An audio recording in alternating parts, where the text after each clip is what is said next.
మీరు అనుకున్న goal 100% successful గా రీచ్ అవ్వాలి అనుకుంటున్నారా? అయితే మీరు ఒంటరిగా ఉండటమే ఒక ఆయుధం.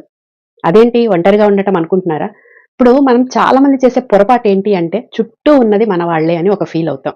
ఓకే. మన వాళ్ళే, మన చుట్టూ ఉన్నది మన వాళ్ళే. కానీ అందులో వాళ్ళ ఇన్నర్ ఎలా ఉందో అనేది మనకు తెలియదు.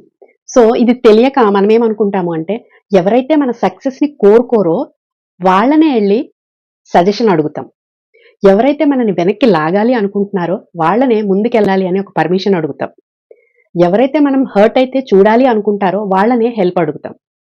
మనం చేసే ఈ పొరపాటు వల్ల మనకేమనిపిస్తుంది అంటే, ఇదేంటి నా చుట్టూ ఉన్న వాళ్ళెవ్వరూ నన్ను అడిగితే ఏది చెయ్యట్లేదు.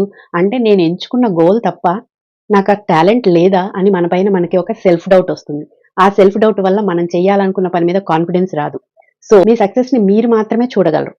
కాబట్టి మీరు చూసిన మీ సక్సెస్‌ని మీరు రీచ్ అవ్వాలి అంటే ఒంటరిగా ఉండి పోరాడటమే బెస్ట్ సొల్యూషన్. ఒంటరితనం అంటే భయం కాదు. ఒంటరితనం ఒక ఆయుధం.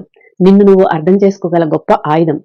కాబట్టి ఇక నుంచి నీ సక్సెస్‌ని నువ్వు రీచ్ అవ్వాలి అంటే ఒంటరిగా పోరాటం చేయండి. All the best. ఈ వీడియో నచ్చితే లైక్ చేయండి. మీ ఫ్రెండ్స్‌కి వీడియోని షేర్ చేయండి. ఇలాంటి మరిన్ని వీడియోస్ కోసం నా పేజ్‌ని ఫాలో అవ్వండి.